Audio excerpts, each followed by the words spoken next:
In today's webinar, I will be giving you a short introduction to the company before we get into the interferometric range itself, where we'll cover the measurement principle, the key technical details and the applications where it already has been used and where we think it has potential to be used. At the end, we'll have the question and answer session, so hopefully you will have asked some questions and we will look forward to answering them at the end. So, who or what is Micro-Epsilon? Well, they're a German company established in 1968, originally selling American high-precision strain gauges, which is actually where the name Micro-Epsilon comes from. But early on, we moved away from selling strain gauges and started to develop our products for displacement measurement. And from just 2 people, the company has grown to over 1,200 employees. The entire product range is developed and manufactured within the Micro-Epsilon group of companies, of which Micro-Epsilon UK is one. The organisation has been built by engineers, and combined we have more than 5,000 years of collective technical knowledge across multiple industrial sectors. One of the keys to our success is that we treat our customers as partners, working with them to ensure stable, long-term relationships worldwide. Our current product offering falls into 3 basic categories: measurement of displacement, measurement of temperature, and inspection and measurement of colour. Across these 3 fields, we've developed and utilised technologies that allow us to measure positional changes from as small as 30 picometres and distances up to 3 kilometres.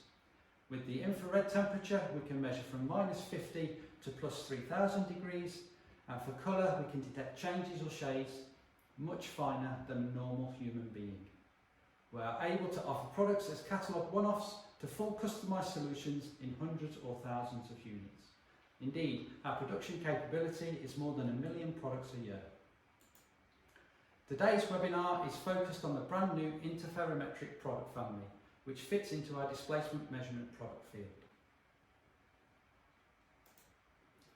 So what are the key advantages of this new technology? First, it is an absolute measuring system, so can be used for scanning and step measurements within its measurement range. It has the highest measurement precision of any sensor from Micro-Epsilon and has a really usable working range. It can measure thickness with one sensor over a broad range, including coatings subject to a minimum thickness. The sensors are designed for use in vacuum, including ultra-high vacuum, and it offers the possibility of a new level of precision for distance and thickness measurement in a wide field of applications. The webinar headline is interferometer, our most accurate sensor yet. In principle, that means we'll be introducing a sensor with the ability to measure accurately to a few nanometers and see changes of picometers. So what is a nanometer? It's a billionth of a metre, very small. A human hair is approximately 80 to 100,000 nanometres wide.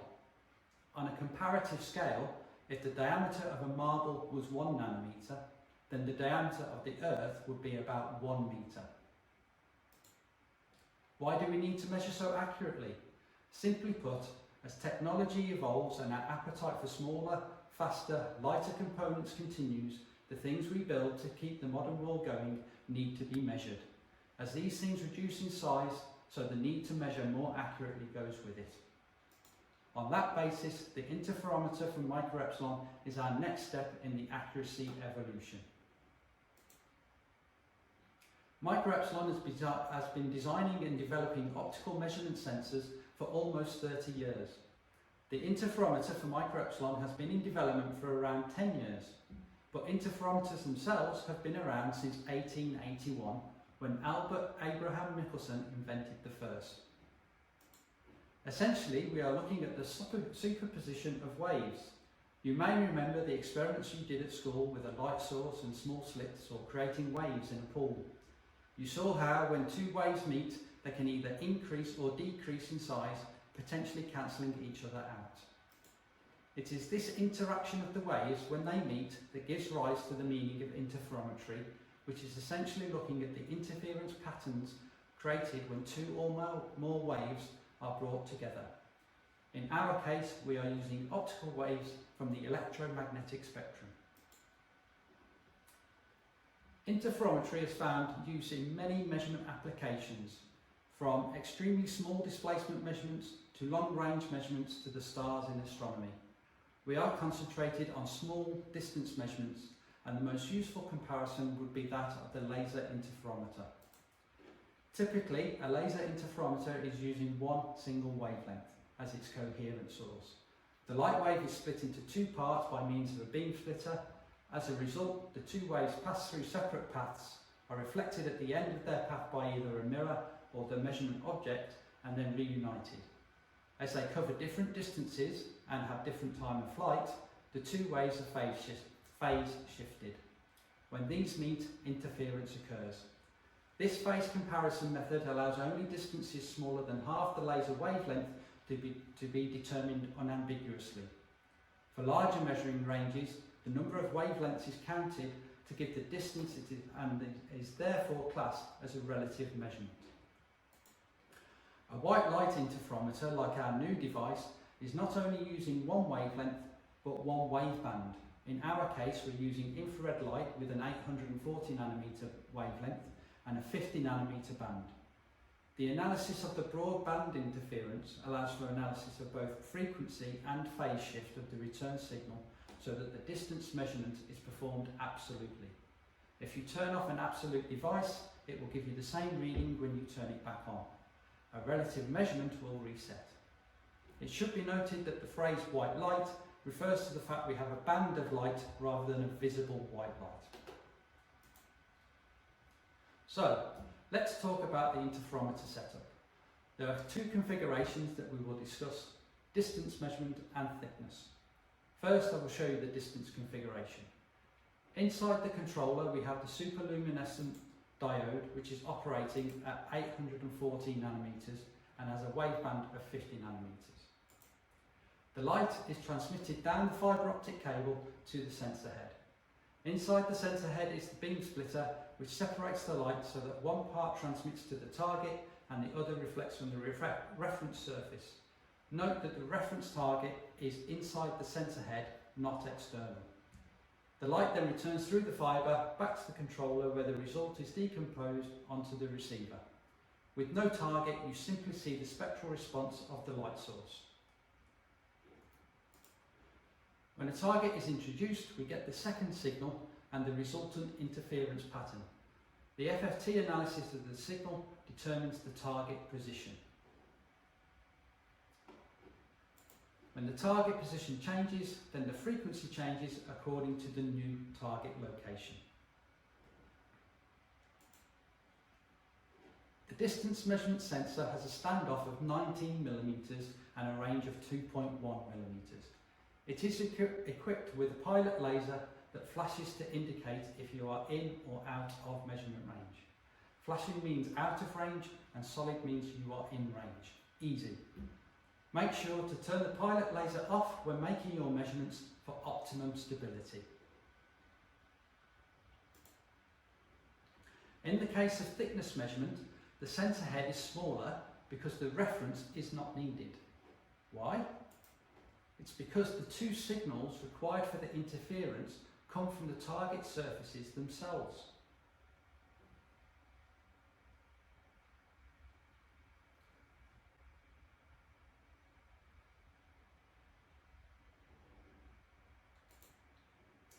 The thickness is calculated based on the measured distance between the two surfaces divided by the refractive index of the material. We are only using one nominal wavelength, so we do not need to worry about differing refractive indexes for different parts of the measurement range. What is important to understand is that the signal given is the same regardless of target position within the operating range. The minimum thickness we can measure is dependent on the refractive index. Although we state 35 micron here, we have seen measurement capability of 10 micron for some applications. A thicker target has a higher frequency and thus appears further along the FFT signal. On the next slide, I will show you this effect in reality.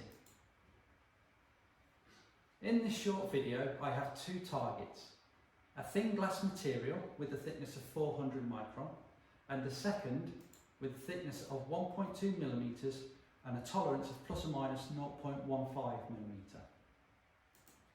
You can see on the screen from left to right the measured thickness, the FFT signal from the sensor, and me actually moving the sensor up and down on each target, and also turning them over as the target is recessed in the slide, so we get an additional height change. You'll see that it has no real effect where you are in the range as to the measurement you get. Only the amplitude of the signal on the FFT is changing, and then the position changes when the thickness changes. The operating range of the thickness sensor is up to 7 millimetres with a standoff of 41 millimetres, and I'll put that into greater context at the end. You may also have noticed that the filter glass is mirror-like, and you're wondering how we can see it. It's because the wavelength of 840 nanometres is in the near infrared and can see through the anti-reflective coating, something that a visible laser cannot do. Currently, we have 3 sensors available for the interferometer, 1 for thickness measurement and 2 for displacement measurements. The IMS5400 is our most precise system, offering a plus or minus 10 nanometre accuracy. It is the sensor that defines the type of measurement you can do, and it is not possible to measure distance and thickness at the same time. The measurement range is defined by the controller and the light source. Micro-Epsilon is calibrating the sensors and provides a report of each sensor's measurement performance across the full measurement range. The non-linearity or uncertainty of the measurement is extremely small. The linearity is defined as the maximum deviation you can see from the perfect straight line. The scale on this chart is in nanometers.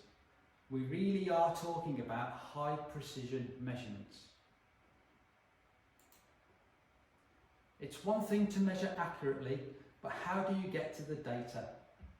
The aim of the system is for industrial integration.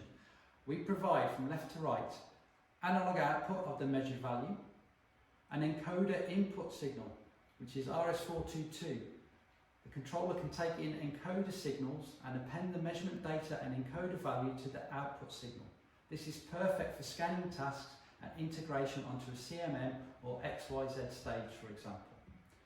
There is also RS422 serial output available.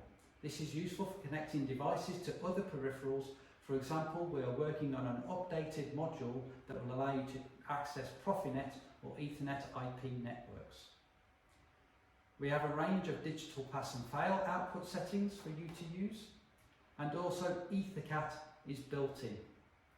Connection to set the parameters for the sensor is via Ethernet, and finally the controller is powered from a 24 volt DC supply. The sensor is connected here via a fibre optic cable.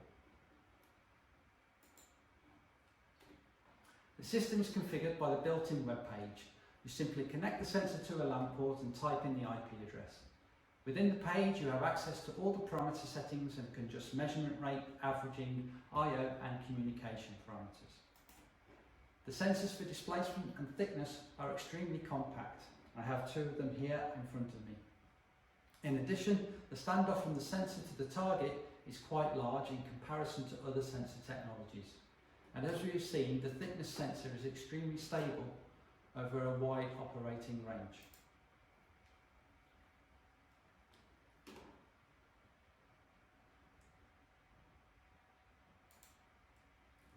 If we are looking to make high precision measurements, then it is clear that the environment should be considered stable. Known conditions are a must, and we have helped with active temperature control within the controller, whilst the sensor itself is essentially passive, so only influenced by its surroundings. The sensors are already designed for vacuum use, and we can offer accessories for vacuum applications such as see-throughs and cables, and in future ultra-high vacuum cables.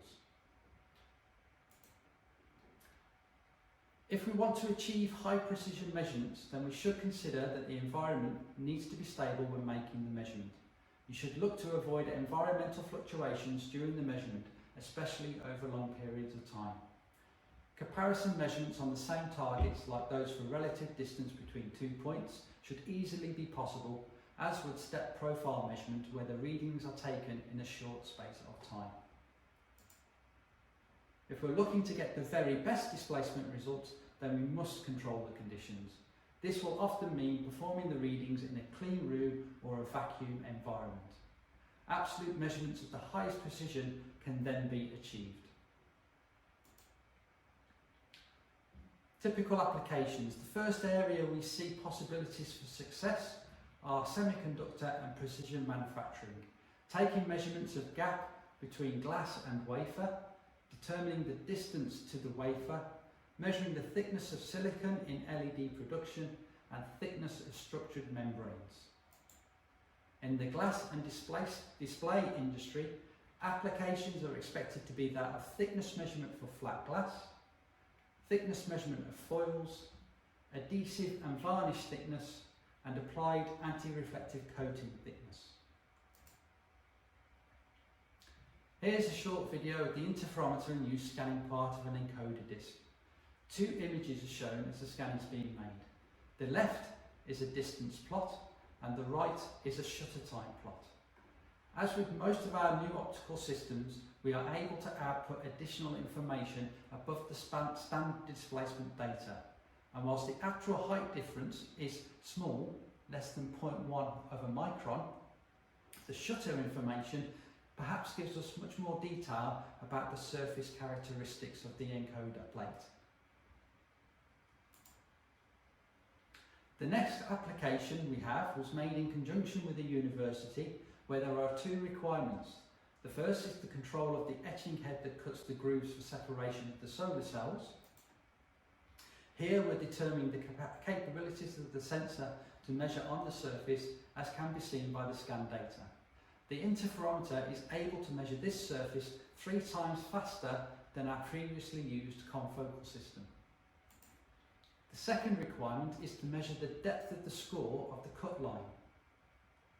This is a task that cannot be achieved with a standard laser interferometer, as it has no ability to see the step change. With our absolute interferometer, the resulting cross profile clearly shows the capability of the sensor to measure this step feature. Another good example is this surface scanning on a ball grid array. The tilt angle for the interferometer is very small, plus or minus 2 degrees, so we can only measure the flat surfaces. What is interesting here is how the interferometer compares to our confocal measurement principle for precision. To do that, we will look at this zoomed in red area. The part has been scanned twice, once with our confocal and once with the interferometer. Looking at the previous marked area, we get this result with the confocal. The surface appears to be not so smooth, but it is a fine scale and there is a difference of approximately 1 micron. But compare that with the interferometer result. Here you see there is no dropout on the surface, we get it fully across the width. The scales are the same. There is no dropout and the actual expected measurement is within less than 0.1 of a micron. Now, like I said, 1 micron on the confocal is normally more than acceptable, but it's on the limits of its capabilities due to the microstructure of the surface we're getting. We're seeing optical effects in terms of surface noise. The interferometer is not affected by this microstructure and is superior in every way for this particular measurement task. Whereas displacement measurements need a certain amount of care for the environment, the thickness measurement is much more aligned with standard industrial applications. The fact that the two surfaces come from the same target helps, so whatever is happening to one signal is also happening in the same way to the other. I mentioned previously that the diode used is at 840 nanometers, so in principle we are able to measure anti-reflective coatings as well as more standard glass and plastic film applications. The restriction really is knowing the refractive index, and currently we have a minimum thickness of 35 micron. This is an application already sold, which is to measure the film thickness. Previously, this measurement was done with a radioisotope system, but the spot size was too large and the measuring head had to be very close to the material.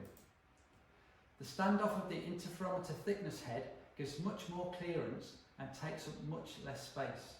We can even integrate the sensor into a reversing frame using the Micro-Epsilon systems division if necessary.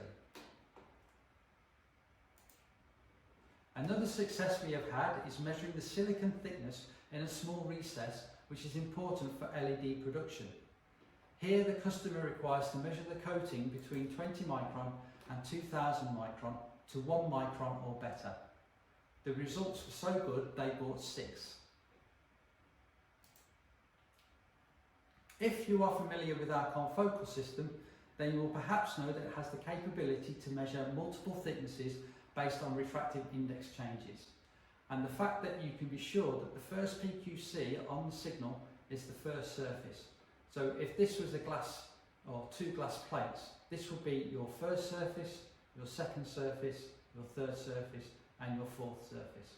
So this distance between will be the air gap between the two. For the interferometer, it's a little bit different. If you can remember the video from earlier, the thickness result appears almost static in the video signal and only changes if the thickness changes. Therefore, the interferometer needs to use masking to remove the areas or the signals that you do not want to see. This could cause problems if you have 2 layers of similar thickness, as they would essentially appear on top of each other. Currently, we can only measure one thickness with the interferometer, but if you do make use of the masking function to select the thickness of interest, you can do it. Just takes a little bit more thought. Obviously, the interferometer is new, but the developments will continue. First up will be a multi-layer option for up to 10 measurement layers or 10 thickness layers. Next, we will have a longer standoff sensor for thickness measurement with a 70mm offset distance. And also planned will be drag chain qualified fibre cables for those scanning applications. In summary then, the interferometer is offering us a new level of precision for industrial and automation tasks and looks to complement and enhance further our current product offering. It has the capability to measure the finest details and structures and is truly our most accurate sensor yet. So how does it compare to our other optical technology? Laser triangulation sensors offer measurement accuracy of 400 nanometers with a 2mm measurement range. Confocal sensors provide at best 50 nanometer accuracy, but with only a 100 micron range. The interferometer offers us 10 nanometer accuracy, a good standoff distance of 19 millimeters and a usable range of 2.1 millimeters. I am hoping that you found this webinar interesting and informative. Now is the time, if you haven't already, to start sending those questions in based on what I've shown you. Whilst you do that, just take a moment to consider this last bit of detail. We're talking about very small measurements which can be difficult to get our brains thinking about. So let me use the grass analogy to put it into context. In 1 week, grass will grow up to 50 millimeters in length. In 1 minute, grass will grow up to 5 micron. In 1 second, grass will grow 80 nanometers. And in 1 millisecond, grass will grow up to 80 picometers in length. 1 picometre is 1/trillionth of a metre. So as the graphic suggests, our new interferometer would be capable of measuring the grass growth within 1 millisecond.